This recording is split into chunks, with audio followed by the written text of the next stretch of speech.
అదే RTV app వార్తల్ని క్షణాల్లో చదివే అవకాశం ఉంటుంది. ఒక న్యూస్ పేపర్, ఒక టెలివిజన్ ఛానల్ మీ చేతుల్లో ఎప్పుడూ ఉంటాయి. మంత్రి సవిత ఉన్నారు. ప్రస్తుతం తిరుపతి ఘటన నేపథ్యంలో ప్రతిపక్షాలు పెద్ద ఎత్తున విమర్శలు చేస్తున్నాయి.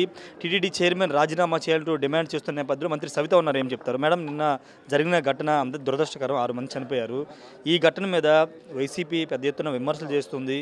ముఖ్యంగా కాసేపట్లో జగన్ కూడా అక్కడికి వెళ్తున్నారని తెలుస్తుంది. మీరు ఏం చెప్తారు? వైసీపీ కామెంట్స్ ఈరోజే కాదండి, అధికారం కోల్పోయిన రోజు నుంచి కామెంట్స్ చేస్తున్నారు.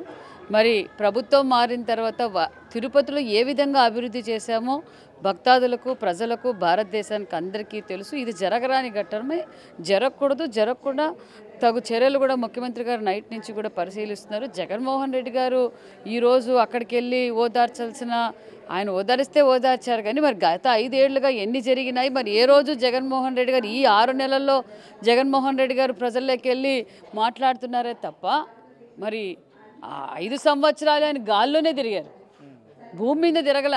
గాల్లో తిరిగినా పరదాలు కట్టారు, చెట్లు కొట్టేశారు.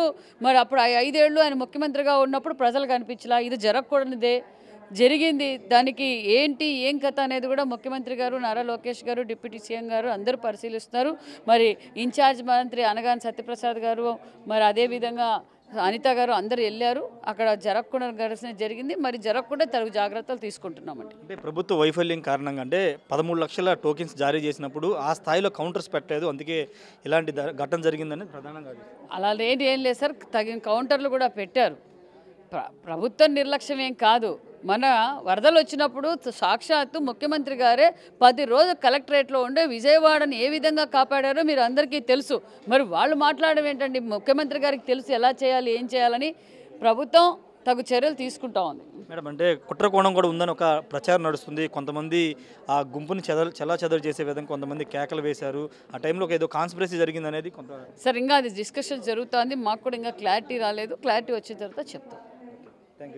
ఖచ్చితంగా జగన్ ప్రతి సందర్భంలో గతంలో 5 ఏళ్లలో ఎందుకు ప్రజల్లో తిరగలేదని చెప్తున్నారు. ఇప్పుడు అక్కడికి వెళ్ళి, అంటే ఘటన జరిగింది కానీ అనుకోకుండా జరిగింది, అలాంటి ఘటనలకి పెద్ద అందరూ బాధపడతారు, కానీ జగన్ మళ్ళీ అక్కడికి వెళ్ళి ఇప్పుడు ఏం చేయాలనుకుంటున్నారని మంత్రి సవిత ప్రశ్నిస్తున్నారు. ఖచ్చితంగా ఎందుకు జరిగిందనే దానిపైన ఏదైనా కాన్స్పిరసీ, ఇది కుట్రకోణం ఉందా లేదని విచారణ తెలుస్తుంది. ప్రస్తుతానికైతే ముఖ్యమంత్రితో సహా మంత్రులందరూ కూడా అక్కడికి వెళ్ళి అక్కడ క్షతగాతులు పరామర్శిస్తున్నారు, అక్కడ జరగాల్సిందని చూస్తున్నారు, కానీ జగన్ మాత్రం రాజకీయాలు చేయడానికి చూస్తున్నారని కూడా మంత్రి సవిత చెప్తున్నారు. Camera person విజయ్తో Rayesh, RTV, Vijayawada నుండి.